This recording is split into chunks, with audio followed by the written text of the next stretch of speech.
Allah lebih cinta kepada pelaku maksiat yang bertaubat dibandingkan dengan orang soleh tapi hidupnya nggak pernah salah. Allah lebih cinta kepada pelaku maksiat yang bertaubat dibandingkan dengan orang soleh tapi hidupnya nggak pernah merasa salah. Banyak nggak orang soleh tapi hidupnya merasa benar aja. Ya, salatullah salah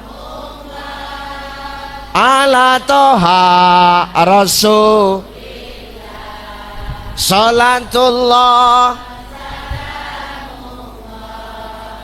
ala yasin, tempat sampah keluyuran,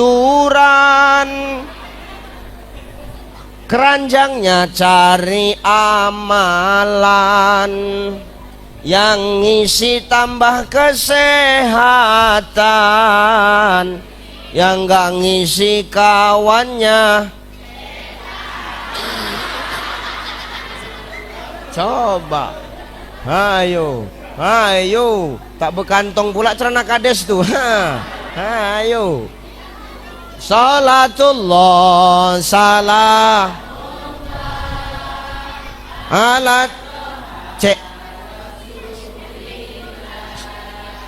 salatullah ala yasin, keranjang sampah wirawiri, keranjangnya minta di, yang ngisi tambah rezeki, yang gak ngisi bakal cepet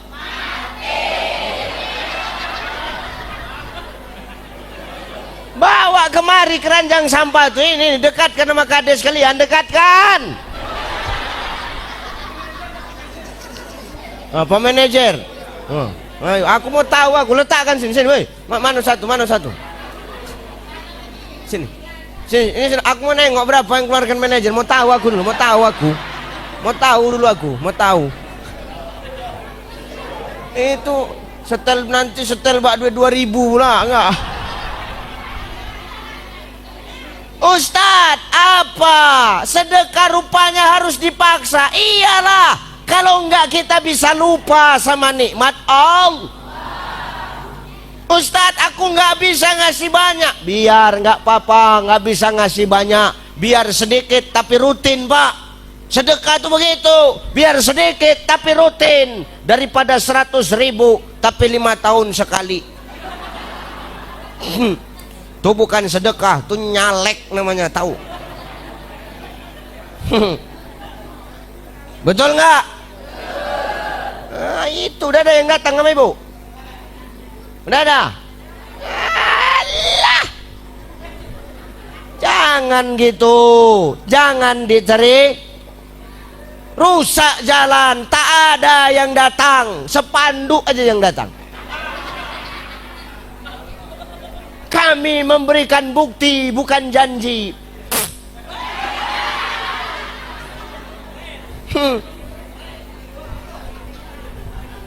Aduh, caleg sini.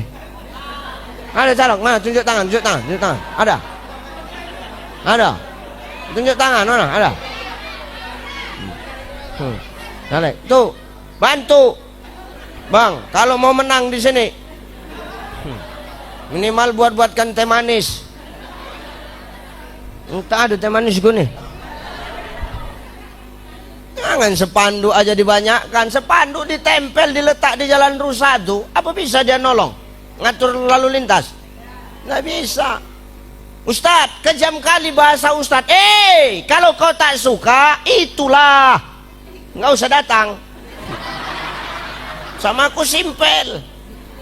Pemimpin itu, maaf bang, pemimpin itu harus siap dilantak sebelum dilantik. Kalau jadi pemimpin sebelum dilantik nggak siap dilantak, tak usah. Aman, tak usah, tak usah, tak usah. Jadi pemimpin telinga tipis, elok tak usah jadi pemimpin. Nonton aja. Ustadz lancip kali muncung Ustadz, suruh siapa kalian undang aku?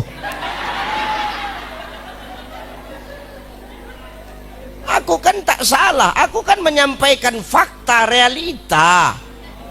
Betul? Dah. Berapa masuk manajer tadi? Udah.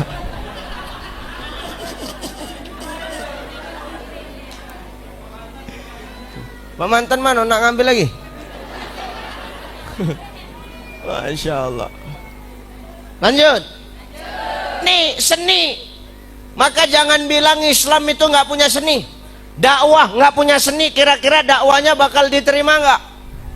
Enggak. Lah seni saya berdakwah begini bang, ceplos-ceplos. Kalau kalian tengok di media sosial, ceplos-ceplos nggak muncungku. Ya udah, inilah seninya. Walaupun tadi begitu masuk ada sikit apa ibu-ibu itu bercakap. Lain sama yang di YouTube yo kak, iya.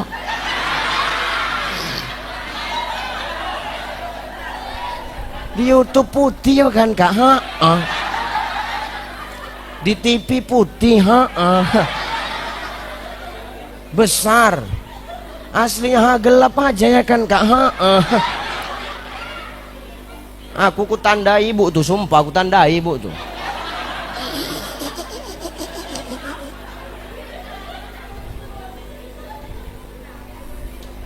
Dakwah ini harus punya seni. Kalau dakwah nggak punya seni payah bang diterima.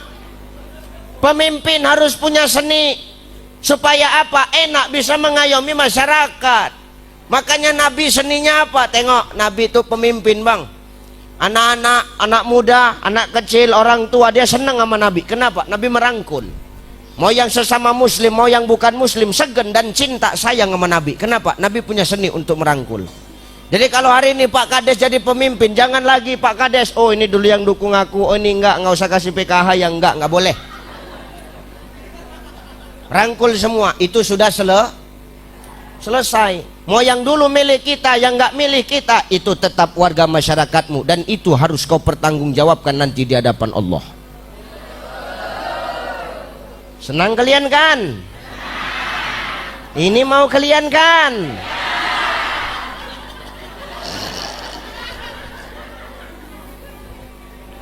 Allahu Akbar. Ya. Maka itu kita nanti ini bakal terakhir Pak Kades disap. Pak manajer terakhir. Bertiga lah kita, Pak Kades, Pak manajer, saya. Bukawanilah kalian. Nah benar bang, Kades akan mempertanggungjawabkan atas apa yang dia pimpin. Berapa kakak ini yang dipertanggungjawabkan Pak Kades? Pak manajer, berapa karyawan yang kau pertanggungjawabkan? Itu yang nanti kau akan pertanggungjawabkan di hadapan Allah. Saya akan mempertanggungjawabkan berapa banyak di mana tempat saya berceramah. Kulakukan enggak? Kan ditanya. Kita belakangan, orang ini masuk. Duluannya Des, kata warga kau. Duluannya Pak manajer. Duluannya Ustadz Ucai. Nggak ada lah. Baru panggil kau Kades Batu Papan. Iya ya Allah. Duduk kau. Berapa kakak kau? Sekian. Berapa uang PKH selama setahun kau terima? Sekian. Bersisa ini, mana sisanya? Buam. Udah minum banyak-banyak, minum banyak-banyak Pak. Daripada apa ya? Mulai panas kan? Mulai panas, aku tahu. Udah minum. Satu sel kita Pak, satu sel bertiga. Lah bener, aku ada di situ juga. Cuman perkara remisi siapa yang duluan itu nggak tahu lah, kan gitu. Tergantung amalnya perkara remisi ini kan. Duduk, kau manajer PT Cash, ya, PT Cash, ya. Duduk, ya. Berapa karyawan kau gaji? Sekian. Lemburnya mana? Wam. Kau Cai kemari. Wah, awak lah gantian kan. Rupanya pas di sidang, kau Cai waktu ceramah di Batu Papan, kau sampaikan itu tentang kita orang tua jangan cuman merintah, tapi harus praktekkan apa yang kita perintah. Udah kau buat belum? Udah ya Allah, insya Allah. Betul kau? Diperiksa catatanku. Rupanya ada ibu-ibu rame-rame orang tim sholawat nih nengok aku diperiksa kan. Ustadz Ucai, ya Allah inilah Ustadz Uca itu ya Allah. Inilah yang ngajarkan kami ilmu waktu ini. Oh, jadi kalian senang salawat gara-gara mulut dia? Iya ya Allah, oke. Keluarlah, remisi. Itulah remisi tadi. Duluan aku dapat remisi. Orang inilah yang nolong aku. Ini kenal sama ini. Ini dulu ini ya Allah kades. Hajar aja Allah, hajar. Oh, lama lah.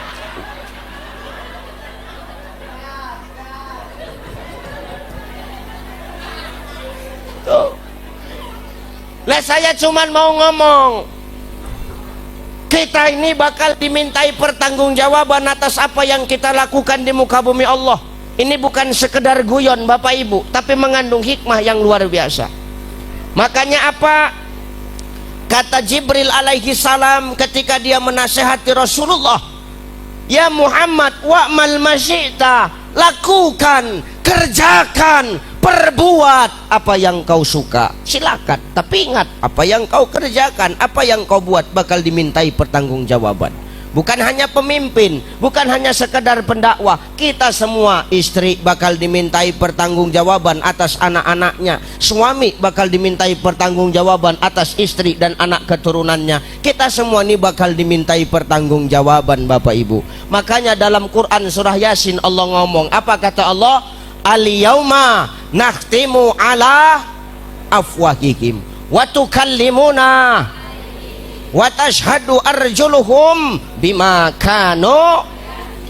Nih akan ada hari di mana mulut kita yang ketika di dunia pandai bercakap, akan ada masa di mana ketika di dunia mulut kita yang tak betulang tuh elo aja ngomong, tapi nanti akan Allah kunci, akan Allah bisukan, akan Allah kelukan. Maka apa kata Allah?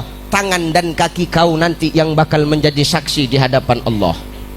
Ya, maka mari sama-sama kita perbaiki. Ya, jadi pemimpin kudu harus punya seni untuk merangkul masyarakat. Dakwah harus punya seni. Nah, saya gaya dakwah saya begini Bang. Saya Bu, gaya dakwah saya begini Bu. Ada orang dakwah nggak ceramah, nyanyi. Siapa? Bang Haji Omai Ramah. Dia nggak ceramah tapi nyanyi. Tengok isinya semua lagu-lagu dak. Nenteng ceret, nenteng ceret, teteret, nenteng ceret. Lah kan begitu lagunya. Nenteng ceret, teteret, nenteng ceret, nenteng ceret. Begadang jangan begadang, nenteng ceret, nenteng ceret. Lah kan begitu ya. Begadang jangan begadang, nenteng ceret, nenteng ceret. Kalau tiada artinya, nenteng ceret. Tuh kan isinya dakwah. Ada lagu yang lebih sedap lagi, perjuang. Oh, tuh. Ada vibranya dia. Ya kan? Seni. Tapi nggak ceramah, nyanyi, tapi isinya dak. Yang denger enak. Kita kenal grup band namanya, grup nasyid namanya Raihan. Berapa banyak orang yang bersyahadat gara-gara lagu itu? Asyhadu alla ilaha illallah Muhammadar Rasulullah, tiada Tuhan selain Allah, Nabi Muhammad pesuruh Allah. Kan enak tuh nyanyi sambil zikiran, bener ya? Ini seni dalam dakwah. Ini ibu-ibu nggak ceramah tapi selawatan, seni. Mengajarkan kepada kita kalau seni dalam Islam itu mencerminkan akhlaknya Islam. Tengok Bu, kalau kita udah tengok seni qasidah kayak begini, tengok duduknya anteng kalem gitu, feminim gitu kan, gitu. Salah pukul astagfirullah kan gitu. Karena di dalam aja, coba di luar, wah tuh seninya indah, pakaiannya tertutup auratnya. Kayaknya saya senang nengok lagu qasidah tuh. Satu jadi vokalis, yang lain jadi backing vokal kan gitu ya. Satu nyanyi tuh.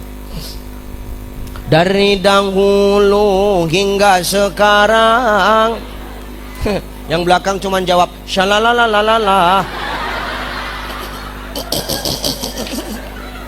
Lekan bener ya. Kaum wanita gemar berdandan syalalalalala. Tuh dari awal sampai habis cuman syalalalala. Tuh bayarannya yang nyanyi sama yang syalalala sama. Pulut kuning sama telur rebus sebiji. Ah Ustadz, kami orang kaya, kalau pesta Ustadz kami daging rendang. Ya memang daging rendang. Kalau pas orang kaya, taulah ibu-ibu, kalau udah nampak rendang pilih yang paling besar, bungkusnya letak dalam tas. Namanya Columbus. Kelompok ibu-ibu suka bungkus.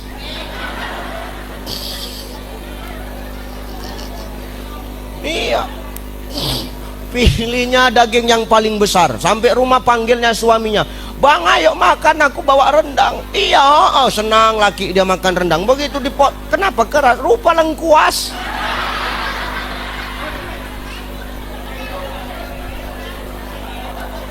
Itulah resiko orang tamak itu tadi. Kan enak nengok ibu-ibu ini. Tengok makanya orang kalau nyanyi qasidahan itu bu, tengok sopan, gayanya orang sholawatan sopan ya kan. Ya kan enak kita nengoknya kan. Nggak pernah aku nengok orang nyanyi lagu qasidah itu goyangnya aneh-aneh. 4 penjuru aja, muka, belakang, kanan, kiri. Ya bener. Dari dahulu hingga sekarang kaum wanita gemar berdandan, berhias diri, berbusana.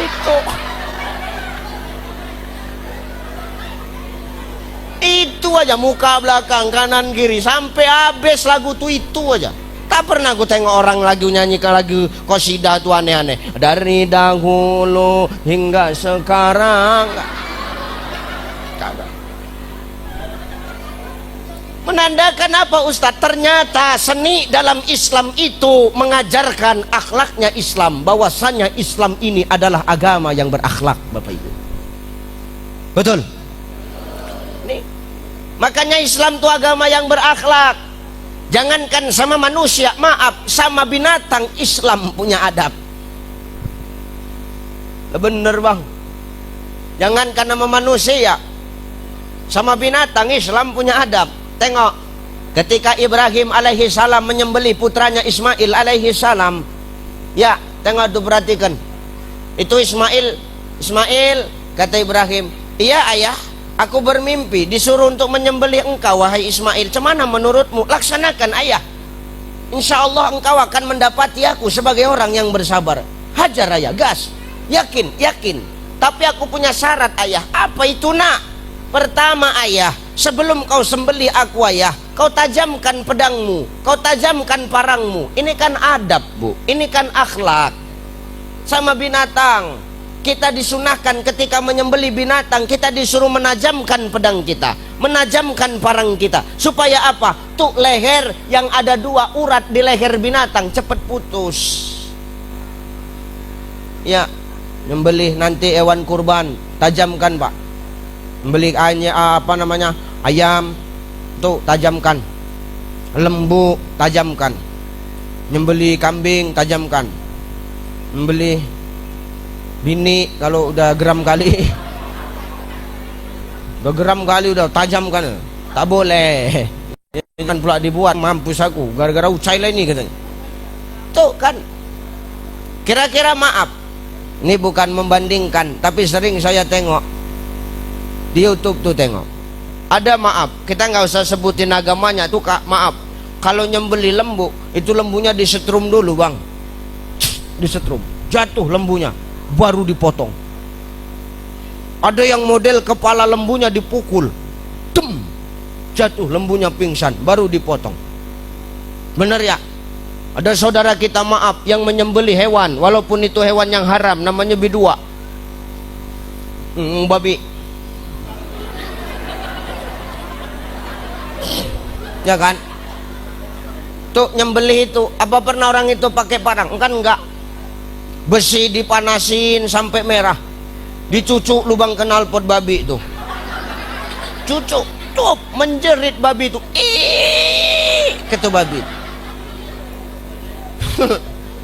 Kalau babi itu bisa ngomong, apa kata babi itu? Sebabi-babinya aku lebih babi lagi kalian, kata babi itu.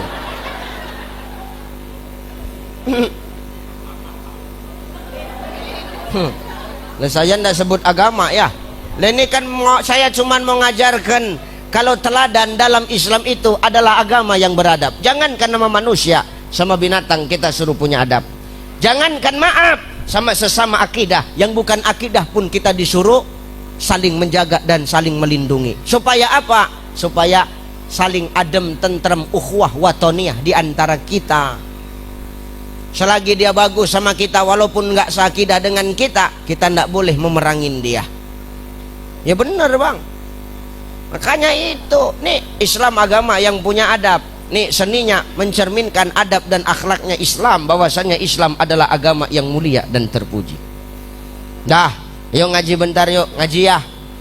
Ini udah jam 10:30. Wah, sudah 1 jam Pak Kades. Setengah jam lagi ya, sampai jam 11 ya. Yalah ya, tolonglah. Kalian cuma dengar, aku yang bercakap setengah mampus menahankan ini. Jadi saya bilang sama Pak Kades, di sini ada bidan, ada Ustadz, tolong nanti tensikan saya. Ya karena tengkuku udah sakit nih. Saya rasa tensi saya turun nih Bu.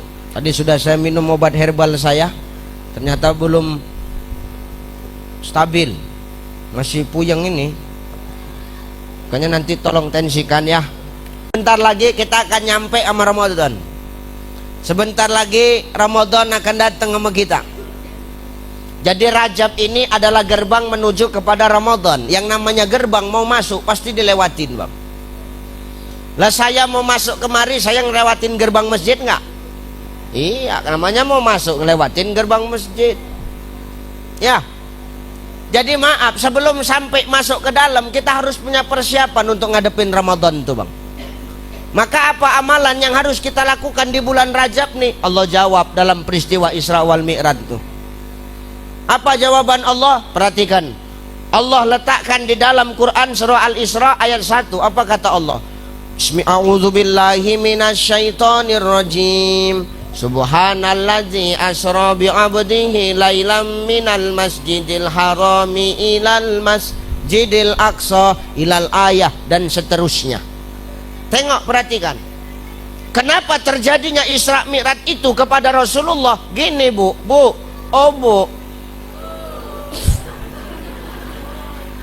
Dengarlah dulu. Isra Mi'raj itu terjadi kepada Rasulullah, kira-kira yang mau Rasul apa Allah? Yang punya mau Allah. Karena Allah yang memperjalankan. Saya kemari, yang punya mau siapa? Saya atau panitia? Paniti? Jawab aja yang kuat Pak Saril, tanggung jawab lah, kan gitu. Panitia, makanya saya sampai kemari, makanya yang memperjalankan saya panitia. Kalau nggak maunya panitia, saya sampai kemari nggak? Nih, Rasul melakukan perjalanan dari Mekah ke Aqsa Palestina sampai naik ke Sidratul Muntaha. Nah subuh udah sampai di Mekah. Ini perjalanan kalau masuk akal manusia nggak masuk Pak. Sepertiga malam selesai. Nah kalau sekarang kita maaf naik pesawat dari Mekah ke Aqsa Palestina itu 7-8 jam. Apalagi jalan kaki. Lah bener. Tapi menurut akal manusia itu nggak nyasuk akal. Tapi menurut Allah apa yang nggak mungkin? Sini, semut Medan bisa nggak sampai ke Batu Papan? Bisa nggak? Bisa. Masuk dia ke koperku. Semut bertingkah, mau ikut aja modelnya. Aku naik pesawat, ikut dia naik pesawat. Aku naik mobil, dia ikut naik mobil. Aku terjebak banjir, ikut dia kejebak banjir. Aku ganti mobil, ikut pindah ganti mobil. Kenapa? Tuh semut masuk dalam koper. Begitu aku ganti baju tadi di rumah Bang Saril, tuh semut Medan keluar, jalan di dinding, ketemu sama semut Batu Papan. Korang mana? Balikpapan semua kan oh. Orang Medan. Oh. Itu semua Balikpapan. Naik apa kok kemari? Naik pesawat. Sama siapa? Ucai. Oh. Kira-kira kalau semut itu jalan kaki kemari, kapan nyampenya, Pak? Nggak nyampe, kelindes truk itu semut, mati. Loh, kau naik pesawat, kata semut Balikpapan. Iya, mana mungkin, ngimpi. Loh, benar, kata semut Medan. Macam mana kau mau naik pesawat, sedangkan kau aja nggak bisa terbang. Tuh pesawat terbang, macam mana kau mau meraih pesawat tuh? Aku masuk dalam koper. Terus kenapa kau waktu di pesawat itu nggak melayang, nggak tercampak? Kau kan kecil, kau kan semut, kena embus angin, kipas angin aja kau tercampak. Kenapa kau bisa sampai sini selamat? Aku masuk koper Ucai, terlindung aku di situ. Oh, iya, oke lah kalau gitulah. Ayolah jalan-jalan dulu kita yuk. Kemana? Nengok banjir, kata semut Balikpapan. Keliling orang nih semut nih. Tapi tadi sebelum pergi semut Medan tuh aku pesankan, aku nanti jam 12 balik. Kau ikut nggak? Ikutlah Ustaz. Nanti balik ke koper lagi. Yo, aku bilang. Kalau menurut akal persemutan, itu semut nggak bakal nyampe sini. Nah kalau menurut akal manusia, itu perjalanan yang sebegitu luar biasa, nggak akan masuk akal kita, Bapak Ibu. Tapi kenapa Rasul bisa selamat? Allazi barokna haulah linuriyah min ayatina. Karena sekeliling Rasul udah dikasih perlindungan nama Allah, Bapak Ibu. Ada perlindungan dari Allah. Kalau udah ada Allah yang melindungi, mau siapapun nggak bisa menghambat. Makanya Rasul itu sehat-sehat, pergi sehat, pulang sehat. Ini perjalanan Rasul. Kenapa Rasul diperjalankan? Karena Rasul itu pernah sedih, Bu. Wah, Rasul pernah sedih. Ketika apa? Istri dan pamannya meninggal. Tuh Rasul, istrinya meninggal, dia sedih. Bapak kalau istri bapak meninggal sedih nggak? Dalam atur cocok Ustaz, cocok sebenarnya. Sedih nggak? Ibu lah kalau suami meninggal sedih nggak? Bapak kalau istri meninggal sedih nggak? Itu jeritan suami yang hidupnya tertekan begitu, sedih. Itu suami yang hidupnya tertekan sama istri, dia nggak bisa jawab lagi, sedih nggak Pak? Dia nggak bisa lagi dia bercakap, udah terhimpit betul hati dia. Ya, kok bisa bahas mati tadi? Oh, sedih. Rasul ditinggal istrinya sedih, menangis Rasul, Bu. Maka Rasul diperjalankan Isra Mi'raj. Itu Allah yang punya mau. Muhammad berangkat kemana? Isra Mi'raj. Naik buruk berangkat, sepertiga malam selesai. Perjalanan yang bukan hanya sekedar perjalanan, tapi perjalanan itu maaf, ada perintah di dalamnya. Perintah sholat 5 waktu sehari semalam. Jadi kalau ditanya, Ustadz, kalau aku ditanya sama anak aku, kapan kita mulai perintah sholat? Balik dari Mi'raj itulah dia kita awal perintah sholat. Sampai kapan? Sampai awak nanti mati sholat awak. Awak sakit Ustaz, terus nggak bisa aku sholat. Jangan sakitmu kau jadikan alasan. Dengar, jangan sakitmu kau jadikan alasan. Nggak bisa berdiri, duduk. Nggak bisa duduk, berbaring. Nggak bisa berbaring, pakai isyarat kedipan mata. Tak bisa Ustaz lagi mata berkedip. Kenapa? Lengket, kena lem setan.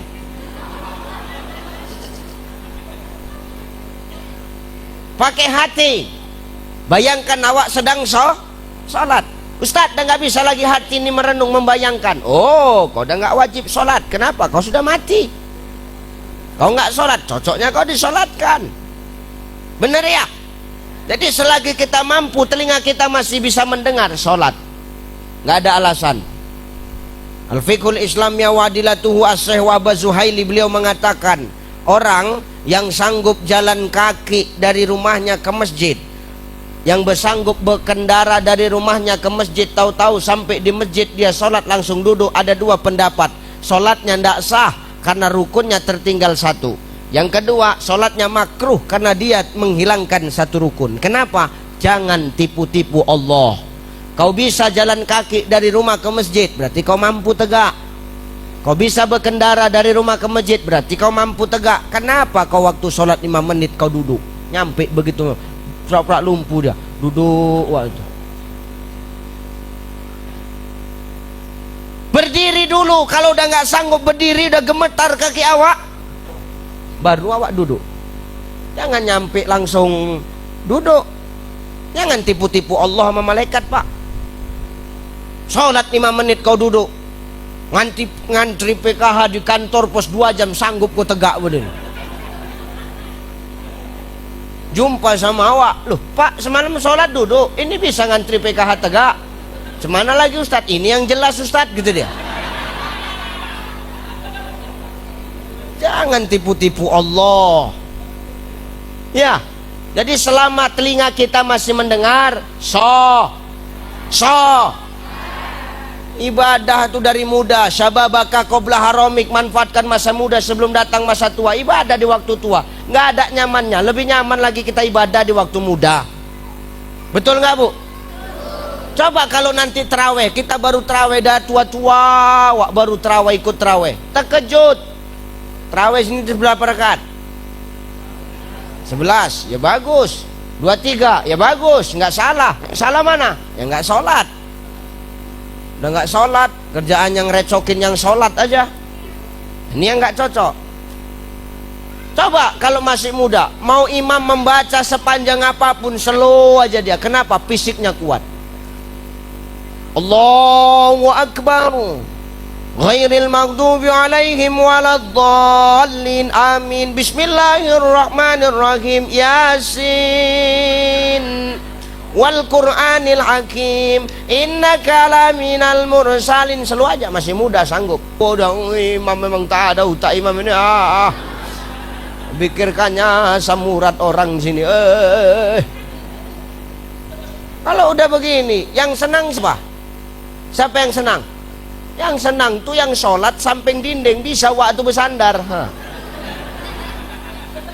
Yasin lah, penting bersandar aku, kata waktu.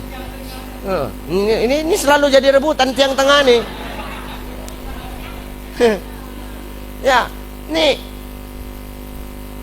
ibadah di waktu muda enak, sempurna awak sholat. Allahu Akbar, ruku awak sejajar ruku awak. Andai kata diletakkan air di atas punggungmu, maka air itu tidak tumpah ke kanan dan tidak tumpah ke kiri, sejajar. Coba tua-tua awak baru sholat, Pak.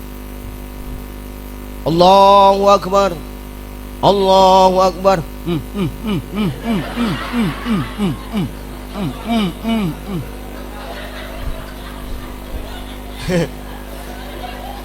Baru sampai tempat ruku, imam udah sami Allahu liman hamidah.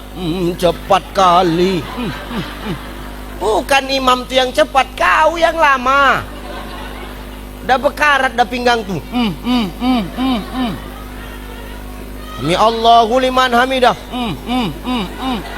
Baru tegak Allahu Akbar.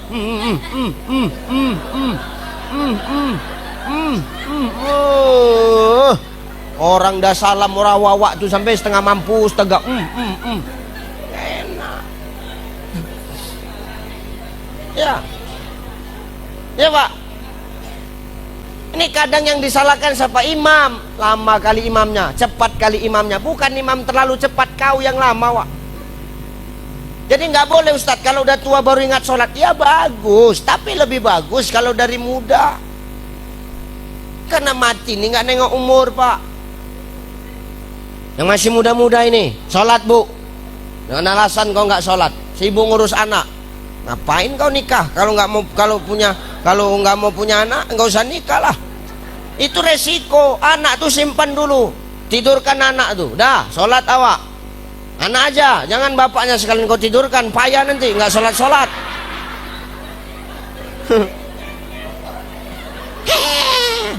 Golak kau. Nih, ya, Maka ibadah di waktu muda, jadi sampai tua terbawa-bawa. Ya, ini sholat jangan jadikan alasan sakit kita ini jadi alasan buat nggak ibadah sama Allah lah. Selagi telinga kita dengar ya ibadah. Ya bu ya, bu, ya, ngaji, iban udah pada ngaji ya. Ada majelis taklim, ada majelis salawatan, ada majelis wiridan. Ya kan tiap bulan datangkan ustadz kan, isi ceramah kan. Makanya orang yang ngaji itu harus beda sama orang yang nggak ngaji. Kalau orang yang ngaji sama yang nggak ngaji, nanti kita diketawain sama yang nggak ngaji. Tahu ibu?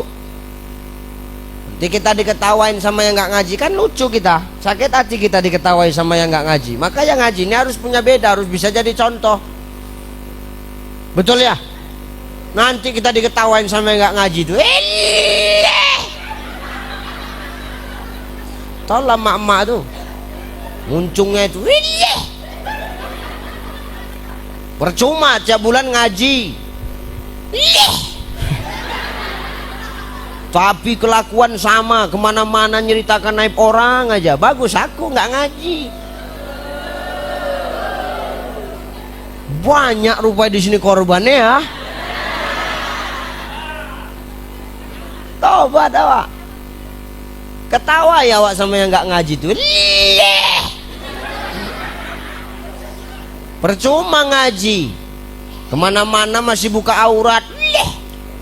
Mending aku nggak ngaji, sakit hati nggak kita digituin. Makanya minimal kalau orang sudah ngaji, jaga mulutmu. Kau harus sadar dengan aibmu, jangan kau sibuk membuka aib orang aja.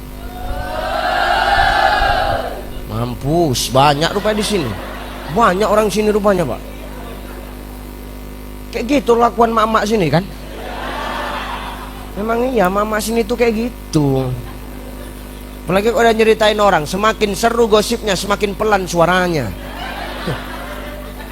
Oka apa?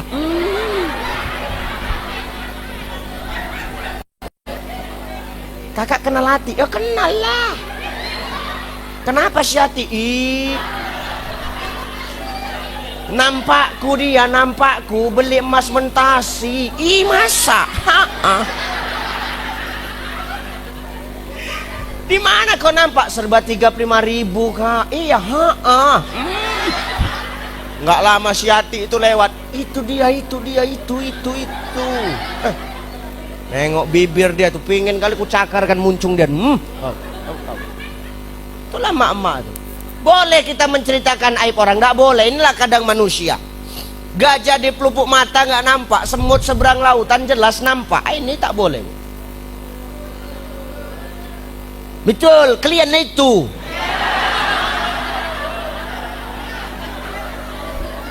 Cepat kali mulutnya, betul. Makanya Isra Mi'raj ini, maaf, selain ibadah wajibnya itu yang dibawa sama Rasulullah, ibadah sholat, kita nih suruh banyakin zikir bu. Makanya pangkal surah Al-Isra itu Allah letakkan kalimat subhana. Makna subhana itu kan maha suci Allah. Itu kan bagian daripada kalimat zikir, karena itu kalimat Maka kita ini di bulan Rajab suruh membersihkan hati kita. Kita suruh banyak zikir. Ala bi zikrillahi tatmainnul qulub. Dengan zikir hati kita bakal tenang. Kalau hati kita tenang, nggak peduli kita sama orang. Kenapa kita bisa sibuk aja sama orang? Yang menyebabkan kita ini iri, dengki, sibuk sama tetangga, sibuk sama orang itu apa? Karena apa coba? Karena kita tidak tahu kunci kenikmatan dalam hidup kita. Apa kunci kenikmatan dalam hidup itu Ustaz? Kunci kenikmatan dalam hidup itu satu. Kata Syekh Jalaluddin Rumi, kunci kenikmatan dalam hidup cuman satu. Jangan sibuk mencari tahu apa yang orang lain dapat, tapi sibuklah mengurus apa yang Allah berikan kepadamu. Selesai. Betul. Cepat kali mulut kau bilang betul. Sekarang kan kita sibuk ngurus apa yang orang dapat pak, tapi lupa sama apa yang Allah kasih sama kita. Ini penyakit hati itu timbul. Pantang nengok tetangga lebih maju. Tetangga beli kipas, kau kepanasan di rumah. Tetangga beli AC di rumah, kau kedinginan. Ngapain? Tetangga beli mobil, kau beli bodrek. Pening kepalanya mikirkan tetangga. Ngapain? Kalau kita sibuk ngurus apa yang orang punya, kita bakal lupa sama apa yang Allah kasih sama kita. Maka mulai hari ini tolong bersihkan hati kita dengan banyak berzikir kepada Allah. Karena dengan zikir hati kita tenang. Dengar, setiap sesuatu ada pencucinya, dan pencuci hati adalah zikrullah. Ibu nyuci baju pakai apa? Pakai apa? Iya, aku tahu pakai air. Dia yang bilang pakai mesin cuci. Ya terserah, aku mau pakai air, mau pakai mesin cuci, mau pakai tangan, terserah. Aku tanya, alat pencucinya apa? Yasa, deter, so, da, bo, om. Ya terserah mau apapun mereknya ya. Kira-kira kalau pakaian udah dicuci pakai deterjen, selain bersih, pakaianmu juga apa? Wangi. Tuh tahu. Kenapa? Alat pencucinya tepat. Ya. Ibu nyuci piring sama gelas pakai apa? Hah? Ya, Sunlight. Terus Mama Lemon. Terus apa lagi? Mama Lauren kan? Terserah mau pakai merek apa. Kira-kira kalau cuci gelas sama piring udah pas tepat sabunnya, kira-kira selain piring kita bersih juga apa? Keset, cit bunyi. Ya enggak? Kenapa? Alat pencucinya tepat. Sama macam hati kita. Macam mana hati kita mau bersih kalau kita nggak tahu alat pencucinya? Maka alat pencuci hati itu apa, Ustadz? Zikrullah, ingat kepada Allah. Hati yang sudah ingat sama Allah, dia nggak akan open sama apa yang dilakukan orang. Kenapa? Hati dia dijaga oleh Allah Subhanahu wa ta'ala. Nah, kalau zikir jangan main-main. Afdalu zikri fa'lam annahu la ilaha illallah. La ilaha illallah, la ilaha illallah, la ilaha illallah. Kan gitu ibu-ibu kalau wirid. Macam-macam model zikirnya. Ada model lagu unyil, nyil unyil unyil unyil, la ilaha illallah, la ilaha illallah, la ilaha illallah, la ilaha illallah. Macam-macam itu. Ustadz kenapa tahu? Banyak majelis taklimku begitulah modelnya.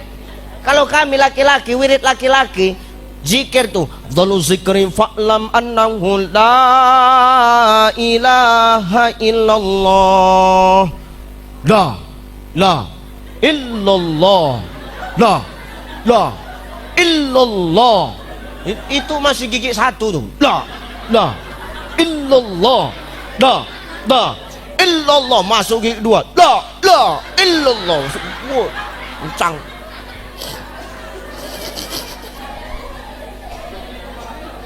Begitu masuk gigi lima, to, itu aja yang dengar.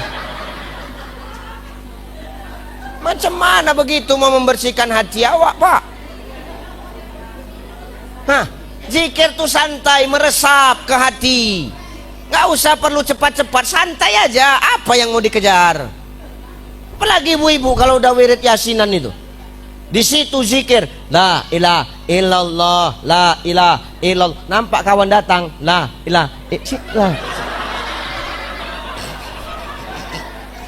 la ilaha sini kosong sama aku, la ilaha sini, la ilaha sini. Macam mana zikir begitu nak bersihkan hati awak? Ada nanti yang model di situ zikir, situlah bendahara tunggu tip uang kas. La ilaha illallah. Lah, Kak, uang kas kau semalam belum ya? La ilaha illallah. Iya, la ilaha illallah. Bayarlah, Kak. La ilaha illallah. Nanti napa? La ilaha illallah. Nah enggak, nanti kau lupa lagi. La ilaha illallah. Ya udah tunggu ya. La ilaha illallah. Iya, la ilaha. Dia ambil, dilemparnya duit tuh. Itu, Kak. La ilaha illallah. Oke, la ilaha illallah. Jangan lupa kau catat. La ilaha illallah. Iya, la ilaha illallah. Itu sama hari ini ya. La ilaha illallah. Oke, la. Cemana zikir tuh nak bersihkan hati awak coba? Ya enggak? Ngaku-ngaku. Dirubah itu, Bu. Saya nggak larang wiridan, nah kalau saya, karena saya memang wiridan juga, makanya saya tahu. Ini yang lebih ngeri lagi Pak, ekstrim lagi Pak. Dengar ya Bu, kalau ibu masih punya anak kecil yang belum lepas ASI, tolong, kalau memang nggak bisa wirid, udah titip aja uang kas, nanti kalau udah anak nggak minum ASI lagi baru ikut wirid. Ini nggak, anak belum lepas ASI, dia ikut wirid, awak diundang suruh ceramah, ibu tuh duduk di samping awak, cemana lah perasaanmu coba? La ilaha illallah, la ilah, panas, anak nangis, mak, aku udah berpikir ini pasti terjadi nih, aku udah gitu aja, aku udah.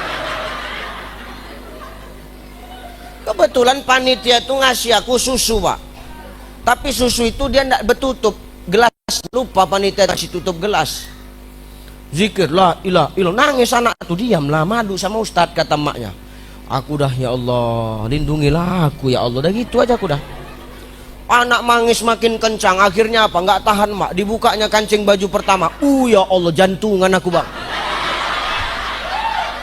jantungan aku, nggak tenang perasaanku, mampus aku, udah gitu aja dah. La ilaha illallah, anak makin kencang nangis, makin dibuka kancing bajuku, wih, keringat jagung aku Jang. Keringat jagung aku, biar tahu kau dulu. La ilah, makin nangis anak, dikeluarkan yang sepantasnya tidak untuk dikeluarkan. Cemanalah Pak Kades kalau kau berada di posisiku waktu itu. Ditengok dosa, tak ditengok penasaran, modelnya kan gitu. Astagfirullahalazim, ya Allah. Awak ustadz, awak senggol ke ibu sebelah tuh Bu, tolong Bu, suruh bimbingin, suruh nutup. Oh iya, rupanya ibu tuh peka, berdiri ke dapur, woi ustadznya susunya belum ditutup, malam bawa tutup gelas. Naik sasakku, bukan susu yang ini gue bilang.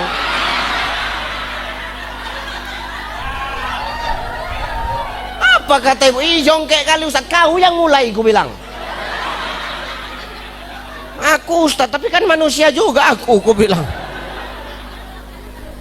Macam mana lah kalau berzikir tuh modelnya begitu Bu. Ini sering terjadi, ngaku jujur Bu. Silakan kalau wiridan, cuman kalau ASI anak belum selesai, kalau memang repot rasanya, udah nggak apa-apa, titip aja. Atau ketika anak tidur tinggal wirid bentar, suruh laki kau jaga. Laki kau, jangan laki orang, laki kau.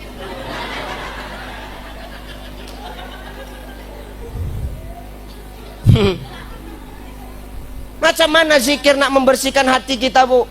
Kalau kita begitu modelnya, maka mindset dirubah. Zikir tidak perlu kencang, yang penting pas penyebutannya. La ilaha illallah, la ilaha illallah, la ilaha illallah, la ilaha illallah, la ilaha illallah, la ilaha illallah. Nggak usah banyak-banyak, biar 33, tapi pas panjang pendeknya, tenang bacanya, meresap ke hati, nggak sadar menetes air mata awak. Itulah zikir yang dari hati, yang mampu membersihkan penyakit hati kita Pak. Makanya Rajab ini bulan pembersihan hati. Ya Bu ya, ya Bang ya. Bagaimana mungkin kita mau dapat predikat la'allakum tatakun dari Allah kalau tempat datangnya la'allakum tatakun masih tertutup dengan penyakit hati, nggak akan nyampe. Makanya ada orang kalau puasa tiap tahun puasanya nggak bisa merubah tingkahnya, makin puasa tingkahnya nggak ada berubahnya, makin parah kadang. Kenapa? Nyambut Ramadan masih punya penyakit hati, masih punya iri dengki kepada sesama. Yuk ngaji-ngaji tasawuf sikit biar nyambung ngajinya. Nih contoh, perhatikan. Ini misalnya pesawat, apa?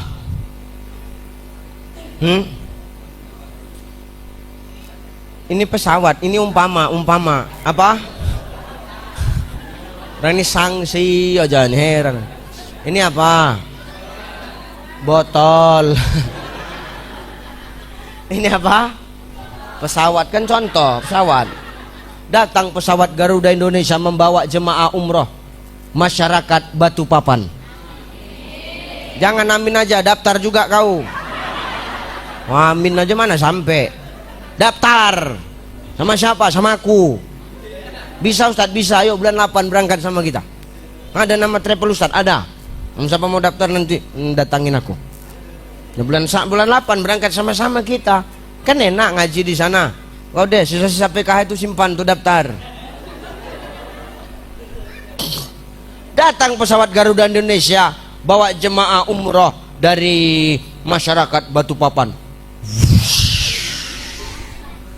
Mau mendarat di Bandara Sultan Syarif Qasim Pekanbaru. Waktu pas mendarat, apa kata pilot itu? Landing position.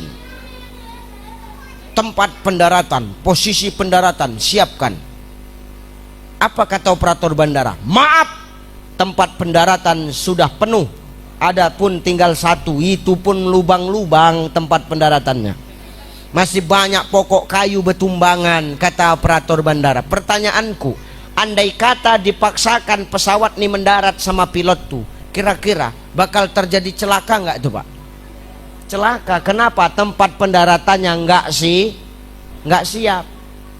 Maka apa kata pilot? Kalau memang tempat pendaratan belum siap, baik kami nggak jadi mendarat, kami akan cari bandara yang lain. Nggak jadi mendarat.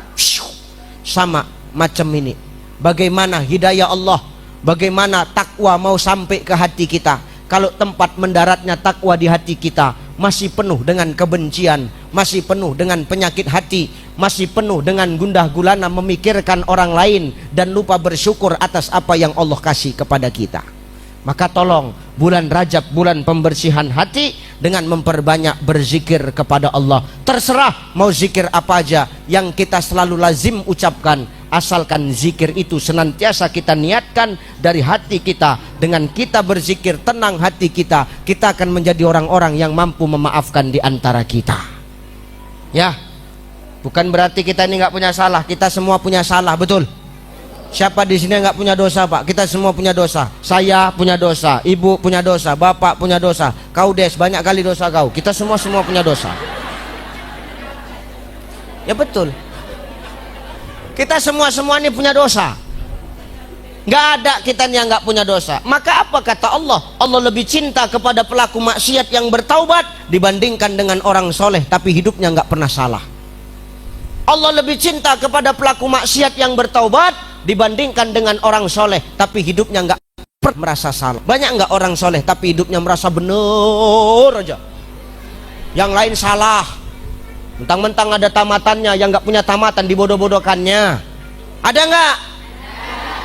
Allah benci sama orang begitu. Orang semakin berilmu, dia semakin seperti padi, merunduk rendah hati kepada sesama.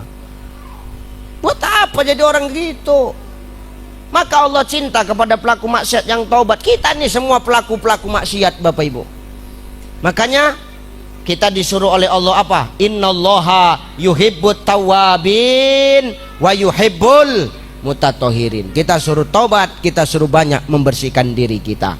Ya, maka hidup ini nggak usah suka menghakimin orang lah. Nggak usah suka menghakimin orang. Tugas kita ngasih tahu, selebihnya biar Allah yang tahu. Ya saya datang, kan saya cuma ngingetkan. Perkara itu enggak ibu bapak ibu amalkan terserah. Yang penting lepas tanggung jawabku. Nanti ditanya Allah, udah kau sampaikan sama orang Balikpapan itu? Udah, aku bilang sama Allah. Jadi kenapa orang itu bandal? Memang bandal. Yang penting aku udah lepas dah. Ya Bu ya. Yuk bersihin hati kita ya. Ya, karena yang Allah tengok itu akhir dari kehidupan kita, bukan kita yang sekarang. Lah maunya kita matinya husnul khotimah. Kita pengen matinya dalam keadaan baik, bener ya? Iya, kita semua pengen mati dalam keadaan baik. Ini yang ngomong kemana-mana berceramah, jemaahnya banyak. Pertanyaanku, apa udah pasti aku mati husnul khotimah? Belum tentu. Kenapa? Yang Allah tengok endingnya. Makanya ada istilah apa namanya, lebih bagus kita jadi mantan orang jahat daripada mantan orang, ya enggak? Lebih bagus kita jadi mantan orang jahat daripada mantan orang baik. Kalau mantan orang jahat dulu jahat sekarang, kalau mantan orang baik dulu baik sekarang, mana lebih bagus? Mantan ustadz apa mantan bandit? Mantan bandit. Berarti dulu bandit, sekarang kalau mantan ustadz dulu ustadz, sekarang semangat kali kalian. Nah benar. Mana lebih bagus? Ustadz jadi bandit apa bandit jadi ustadz? Bandit jadi? Ya nggak masalah, itu kan jawaban kalian. Mana lebih bagus? Ustadz mati di hotel atau bandit mati di masjid? Mana lebih bagus? Ustadz mati di hotel atau bandit mati di masjid? Bandit mati di masjid. Enggak masalah. Setelah Pak polisi olah TKP, memang ustadz itu mati di hotel, tapi mati dalam keadaan sujud ketika sholat qiyamul lail. Bandit itu memang mati di masjid, tapi kena pukul orang sekampung karena nyuri kotak impak. Enggak, kok kayaknya zolim betul sama aku, heran kali. Maka yang ditengok Allah itu ending dari kehidupan hidup, nggak perlu menghakimi orang. Kita cuman mengingatkan, selebihnya Allah yang punya tahu. Bapak Ibu, tugas kita hari ini perbaiki hati kita untuk menyongsong kedatangan Ramadan, agar apa? Ramadan tahun ini menjadikan diri kita sebagai pribadi yang lebih baik daripada tahun-tahun sebelumnya. Amin, amin. Dua, apa hikmah dari Mi'raj tuh Ustaz? Hikmah dari Mi'raj yang kedua, tengok, perhatikan. Lailam minal masjidil haram ilal masjidil aqsa. Perjalanan itu dari masjidil haram ke masjidil. Artinya apa? Perjalanan Nabi dari masjid ke masjid, bukan dari hotel ke hotel, Bapak Ibu. Artinya apa? Umat Rasulullah kita disuruh kembali ngeramein masjid. Ngeramein masjid. Bukan cuman pas Isra Mi'raj, bukan pas cuman ada peringatan hari besar Islam, bukan pas cuman peringatan Maulid, enggak. Ramaikan masjid dalam segala hal. Berbicara ibadah, masjid. Berbicara ekonomi, masjid. Berbicara sosial, masjid. Libatkan masjid agar apa? Masjid menjadi sentralnya umat, Bapak Ibu. Kenapa? Semakin orang banyak ibadah di masjid, maka akan semakin hilang kesombongan di Batu Papan nih. Hari ini banyak orang sombong, kenapa? Karena nggak mau ke masjid, Pak. Ya benar. Sama ini banyak orang sombong karena orang itu nggak mau ke masjid. Hari ini banyak kesombongan umpamanya di Batu Papan karena orang Batu Papan nggak mau ngeramein masjid. Coba kalau orang udah masuk masjid, Pak, mau siapapun, mau apapun pangkat jabatan dia, mau pejabat dia, mau kades dia, mau manajer dia, mau ustadz dia, coba kita semua sama. Manajer, kau Pak masuk ke masjid, buka sepatu kau. Enggak, buka sepatu. Kades masuk masjid, buka Ustadz masuk masjid, buka sepatu. Jangan mentang-mentang kades masuk masjid pakai sepatu, kupijak kau. Berarti apa? Di hadapan Allah semua sah. Kades datang cepat, sab depan. Datang lambat, sab belakang. Datang belakang pengen sab depan, nggak bisa des. Full, tetap di belakang. Bener ya? Artinya apa? Kalau sudah masuk ke masjid, kesombongan bakal hilang. Status dunia, apapun pangkat jabatan kita, berapapun banyak harta kita, demi Allah Pak, itu nggak jadi timbangan bagi Allah untuk hambanya. Yang dilihat oleh Allah cuman satu, inna akramakum indallahi atqakum, cuman takwa. Karena siapapun yang udah masuk masjid, kita semua statusnya sama, hamba Allah. Maka dengan kita kembali ke masjid akan menghilangkan kesombongan dalam diri kita. Jadi kalau ada orang-orang yang sombong, suruh ke masjid Pak, suruh dia tidur di saf pertama, kalian berbaris di belakang, sholatkan 4 rakaat.